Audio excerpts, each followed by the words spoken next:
Local stories you care about. WLBB, Carrollton, News Talk 1330, FM 106.3.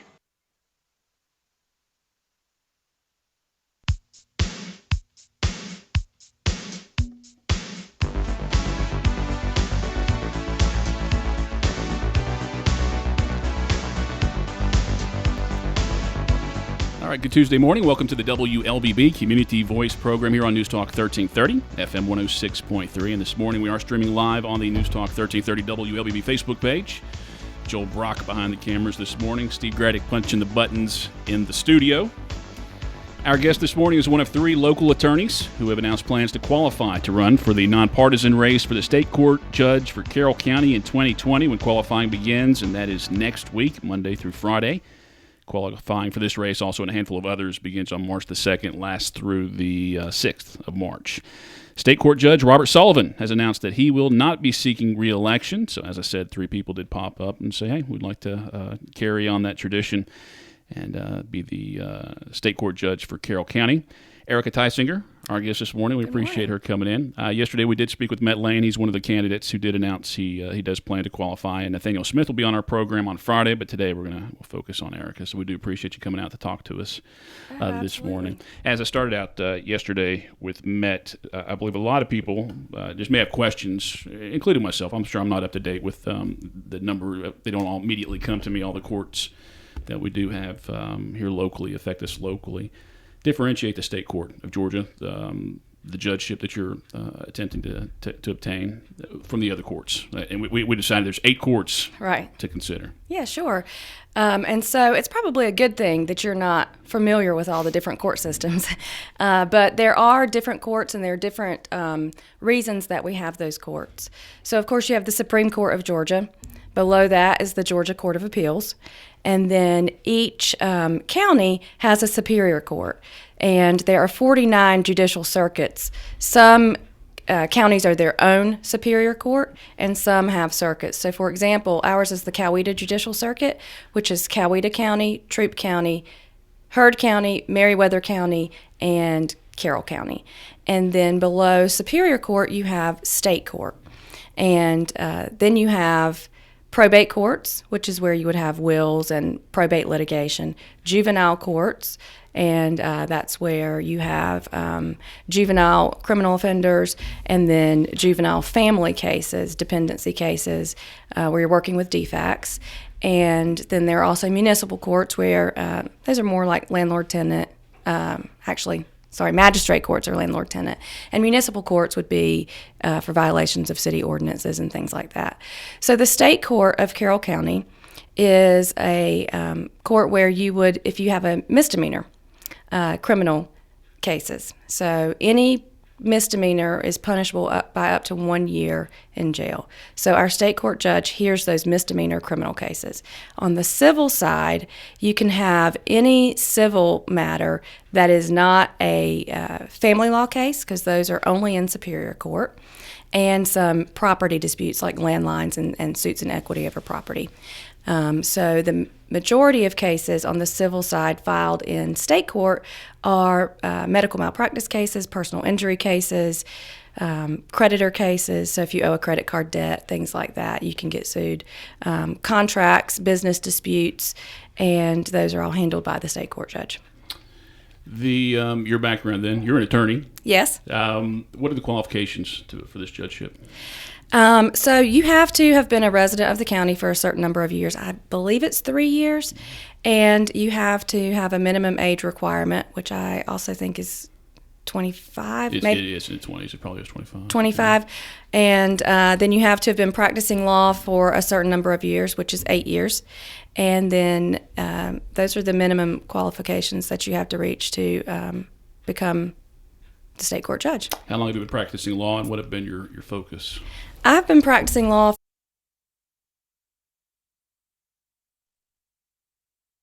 and I get asked that a lot on the campaign trail. You don't look like a judge. You don't look old enough to be a judge. Well, you come on the show wearing black. Right. So you can put that in their mind. Yeah. And which I take it as a compliment. Hopefully it will pay off in my old age. But I am old enough, and I've been practicing 16 years. I started out right out of law school in 2003. I clerked, so I was a staff attorney for 2 state court judges in Hall County, and that was invaluable experience. I sat in court with them on a weekly basis, if not daily. I helped research motions. I helped with jury charges. I helped with every aspect of the trials that they asked me to help with. I sat in court with them. We always joked that it was to the right hand of the Father. And I watched those 2 judges and how they treated people, which was the number one thing that stood out to me. Not only did they apply the law fairly and independently of what others may have wanted them to do, they strived to do the right thing, but every person that came in front of them was treated with dignity and respect, from the janitor at the chicken plant to the CEO of the hospital. So I really learned a lot on how they treated people in a courtroom, and that was the standard that I thought should be met. And I can say, it's not in our circuit, but I've been in lots of different circuits. I've practiced and hold a license in 2 different states, and I have seen judges treat people as lesser than them, look down their nose at them, and it is something that I do not think is a good quality on the bench. And you work with, who do you work with right now? Who's your law firm you work with? I'm a partner at Erica Tisinger, and that is, the Tisinger is me, and Tommy Greer and John Greer. And what has your focus been primarily as an attorney? I mean, are you doing defense attorney? Civil work? Okay, so I left Hall County State Court, and I moved to Tennessee. And in Tennessee, my first job was as an administrative law judge. And so I went through training to become an administrative law judge, and I heard disenrollment appeals over state health care. And so I had to make sure that the appellant's rights had been protected, that their due process rights had been protected, and that they had been given the proper procedure to be removed from state health care. After that, I worked in-house for an international insurance company, and I defended all of their litigation claims. So I was in court weekly and got a lot of experience there in a lot of different courts. I was actually kicked out of court once by being called a secretary. The judge didn't know I had a law license. And so I was there for 6 years. When I returned to Carroll County, we came back because my husband and I chose to return to Carroll County and raise our family here. And he went to work at Greenway Medical, and I was looking for a job. And Tommy Greer, John Greer, and John Jackson took a leap of faith with me and offered me a job. I started out in the computer closet and worked my way up within a year to a year and a half to become a partner. And my practice is mainly, I would say 90% family law, so divorce, adoptions, child support, alimony cases, things like that. And I do a little bit of general civil litigation. I've done some plaintiff's work on personal injury cases or on fire loss cases, and I have done some probate litigation and drafting wills and estate plans for people. Erica Tisinger, our guest on this morning's Community Voice program. She's one of 3 candidates seeking the state court judge for Carroll County. Qualifying begins next week. The election is May the 19th? May 19th. May 19th, yes. And early voting starts 3 weeks before that. Yes. We're going to come back. We'll take our first break. If you have any questions or comments, feel free to post those on the News Talk 1330 WLBB Facebook page. I'll look at those during the break and share those during our second segment. Or you can call us at 678-601-8255, 678-601-TALK. Community Voice brought to you by Tanner Health System and Oak Mountain Academy. A well-rounded education includes much more than just academics. At Oak Mountain Academy, we encourage our students to find their niche in any of our 42 co-curricular opportunities. Over the past 5 years, we have brought home 5 state and 20 regional athletic titles. Our one-act play and literary teams continuously compete at the region and state level, and our academic teams bring home first place more than not. We are warriors creating legacies. To learn more, visit oakmountain.us. At Tanner, we're advancing health throughout West Georgia and East Alabama because we know that exceptional care isn't based on how many patients we serve, but how well we serve them. That's why we're focused on quality, delivering the best possible care for our patients. It's why we're expanding our clinical services and building new facilities to serve our growing community. And it's why we're looking beyond our hospitals and medical practices to develop sustainable wellness and preventive health programs in our region. What makes a hospital great has changed. It's not how many beds we have. It's how well we care for the neighbors who need them. Delivering the right care to every patient, every time, is how Tanner is advancing health with medicine beyond measure. Learn more at tanner.org or find a physician on our medical staff by calling 770-214-CARE.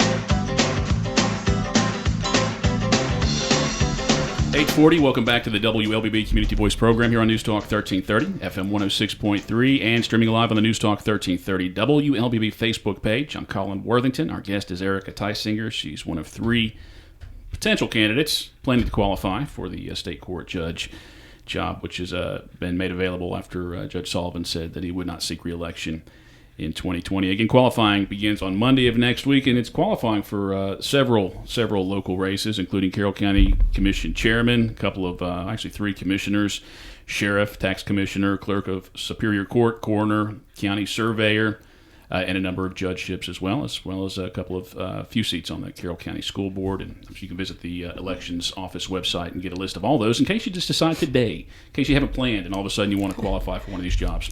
You can check that out on the website, and of course they'll have sample ballots up there pretty soon as well after the qualifying is done. Again, Erica Tisinger is our guest. When you get into law, you decide that you want to go to law school. I mean, is being a judge, is that part of what the interest is? I mean, do you see that being part of the plan eventually? Yes, and so part of my calling to want to be a judge has been a mixture of personal and professional experiences. When I was a child, probably around, I think I was 7 years old, my father got hit by a drunk driver, and our family basically lost everything we had. And he had an attorney that strung him along, and we didn't know it. We were a very, I would say we grew up very rural, and my dad was not educated. He's a very smart man, very hard worker, was not educated, and I think he was taken advantage of by a lawyer that thought he wasn't smart enough to know the difference.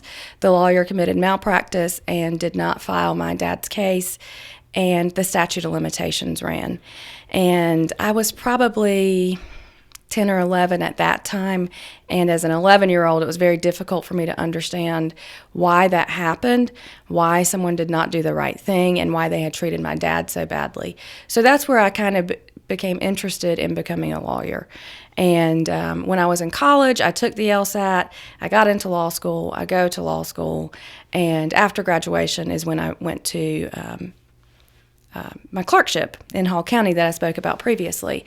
And that's where I really caught the bug, and it solidified that my professional goal would be to be a judge one day. It is the highest in my standard of profession. And so I have a calling, a personal calling, to be on the bench and to do the right thing, and to be a good judge, and to treat people fairly, and to apply the law fairly regardless of your background. And that is just something that I'm very passionate about, and I just happen to be stuck in a political race to get it, and but that is very much my calling, is to be a judge. And it is a position that typically, once you win that election or if you're appointed to it, judges tend to stay in those roles for a long time, pretty much as long as they want. Yes, especially in our area. Judge Sullivan has been there for a long time. I think he's been there 25 years. Yeah, the 90s is, sometime in the 90s. Yes, and he has done a great job. He has left a good history and a good precedent for someone to pick up and follow. But yes, you are correct. In our area, it is, once you're in, of course you have to seek re-election, but a lot of people don't run against you. You don't see a lot of challengers right. For that role. Erica Tisinger is our guest. Your website, you did kind of mention some things that I did see on your website. What is your website? ericatisinger.com. And that's Tising. Yes, and I will state that it is currently under some new construction, and there will be things being added here shortly in the future to explain a little bit more about me, my background, things that I've done, and my community involvement. Well, what is up there right now? Unmatched qualifications, real experience. Can you talk about those? Yes, and actually my tagline, so to speak, for my election is the right experience, the right choice. My opponents are great men, and I get along with them. One of them I serve on a board with, the other lives on my street, and so I have good opponents.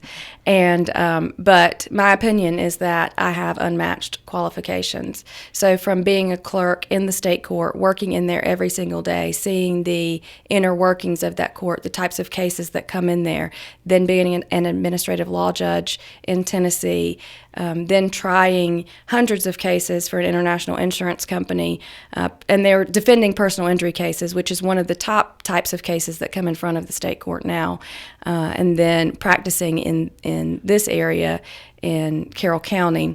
I believe my qualifications stand out above the other candidates. And ready to keep us safe. We do tend to look at this as a misdemeanor court, but there are, DUI is going to fit in that as well. What is more about ready to keep us safe? What else can you say about that?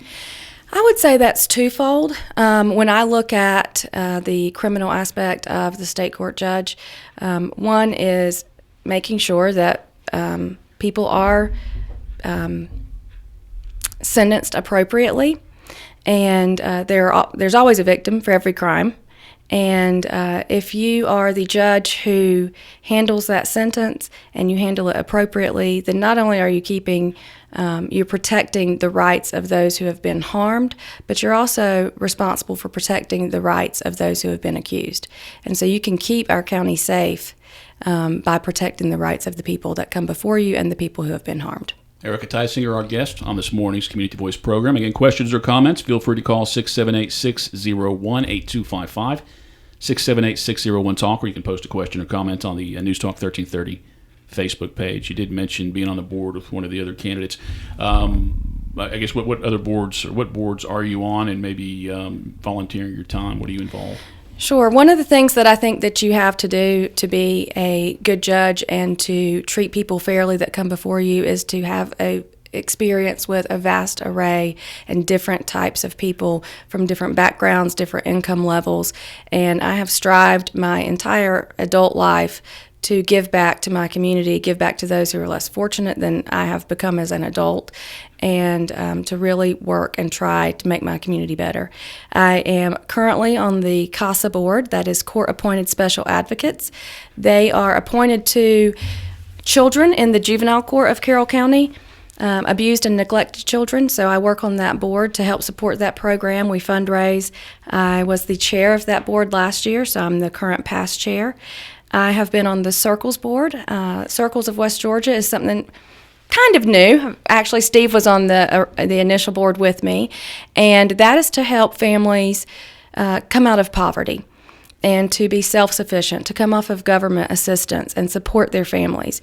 And through education and community partnerships, it is a very successful program to help people stay above the poverty level. I'm no longer on that board, but I am on the Show House Committee, which was where I found my niche, was to help plan the biggest fundraiser for Circles, and we work on that pretty much year-round on that committee. I'm also involved with Rotary. I used to be in Sertoma. I can't remember everything that I've done. I've worked at the Boys and Girls Club over time, and just any community that I've ever lived in, I have tried to give back to that community and become involved. The American Red Cross. I can't think of everything off the top of my head right now, but I definitely have given back to my community. And where I can't give my time, I do donate through my business or personally, and I feel that I've been very charitable to my community. Erica Tisinger, our guest on this morning's Community Voice program. It is 8:49. We'll take our final break and come back and wrap up our conversation. Community Voice brought to you by Tanner Health System, Oak Mountain Academy, here on News Talk 1330, FM 106.3. At Tanner, we're advancing health throughout West Georgia and East Alabama because we know that exceptional care isn't based on how many patients we serve, but how well we serve them. That's why we're focused on quality, delivering the best possible care for our patients. It's why we're expanding our clinical services and building new facilities to serve our growing community. And it's why we're looking beyond our hospitals and medical practices to develop sustainable wellness and preventive health programs in our region. What makes a hospital great has changed. It's not how many beds we have. It's how well we care for the neighbors who need them. Delivering the right care to every patient, every time, is how Tanner is advancing health with medicine beyond measure. Learn more at tanner.org or find a physician on our medical staff by calling 770-214-CARE. At Oak Mountain Academy, our daily schedule includes convocation, prayer, and the Pledge of Allegiance. By doing so, we build a family-like community where all students grow and flourish and personal faith is encouraged. Through community service and a historical approach to biblical study, our students are taught the value of the warrior way, honesty, respect, and responsibility. Oak Mountain Academy. We are a family creating legacies. To learn more, visit oakmountain.us.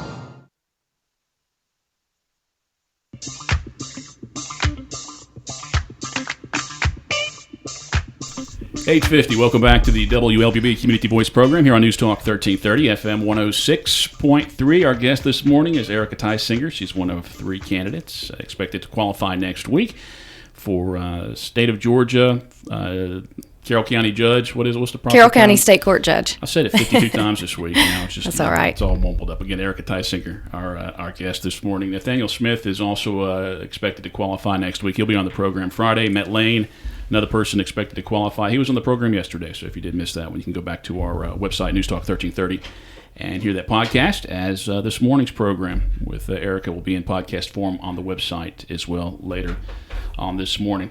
Are there any changes that you think that we need to make to the justice system, maybe to the state courts? I mean, are there or maybe things that are going on now that we should expand on?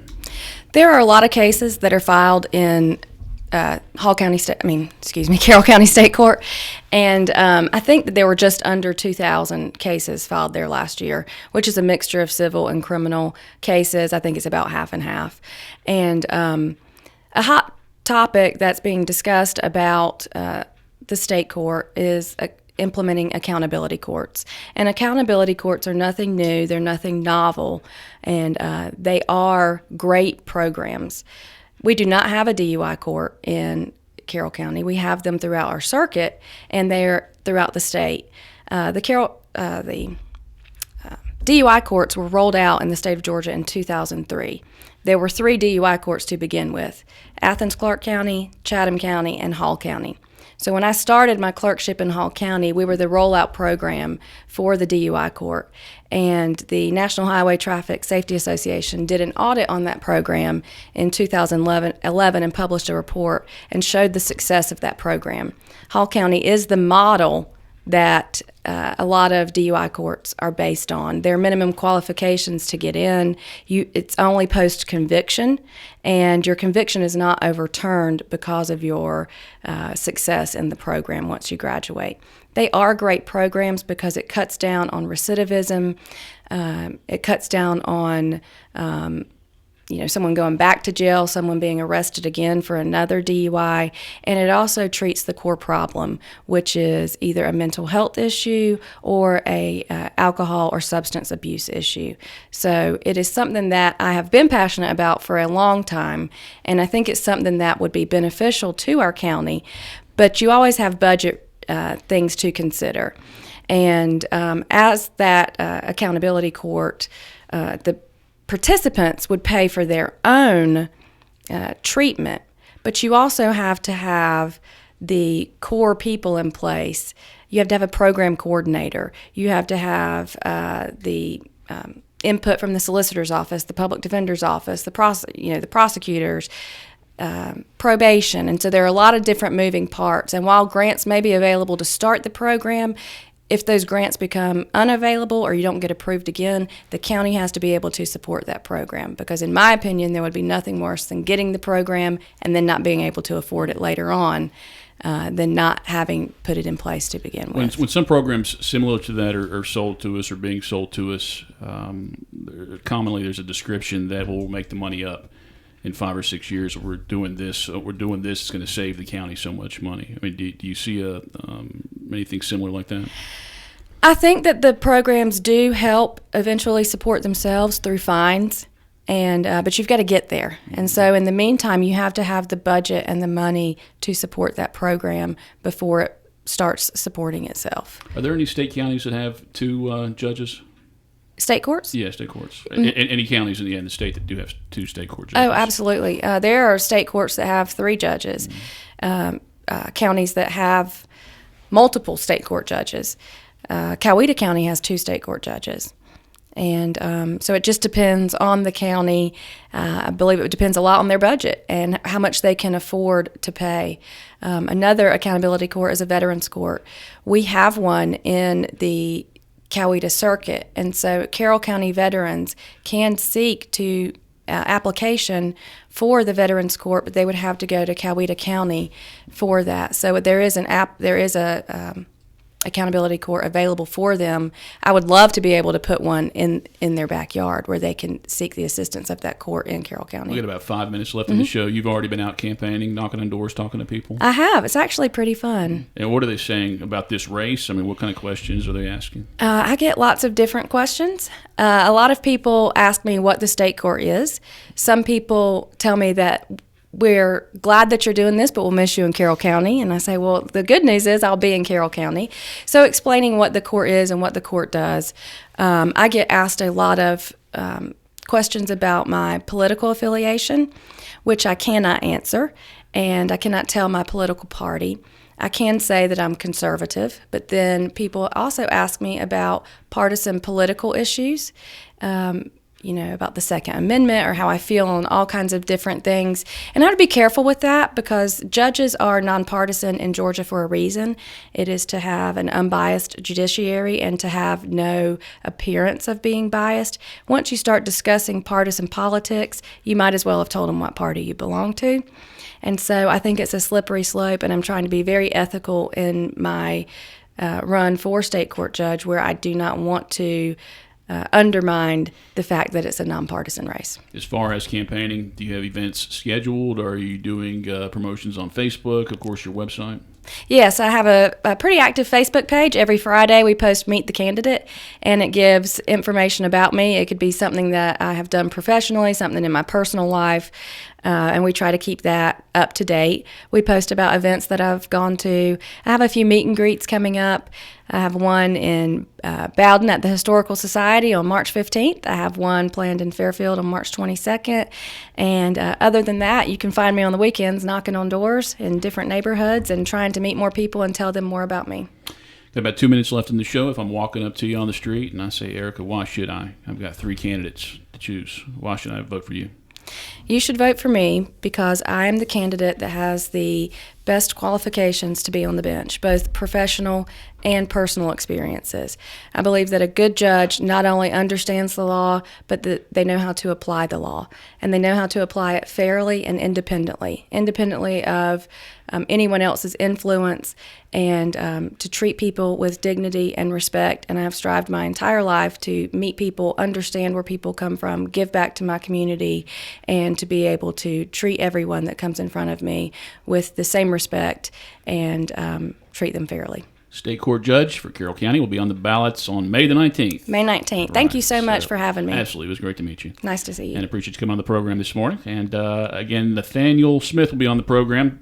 Same race. We'll be discussing the same race. He'll be on the program on Friday. We'll have all 3 of the candidates up on the website at the same time after Friday. So you can go back and listen to them all and make your decision. And, of course, you can reach out to them as well. Email address, somebody wants to reach out to you? Erica, ERICA, at ericatisinger.com. All right, 8:59. Stay tuned now for national news, followed by your local news, then Glenn Beck, Rush Limbaugh, Sean Hannity on News Talk 1330, FM 106.3.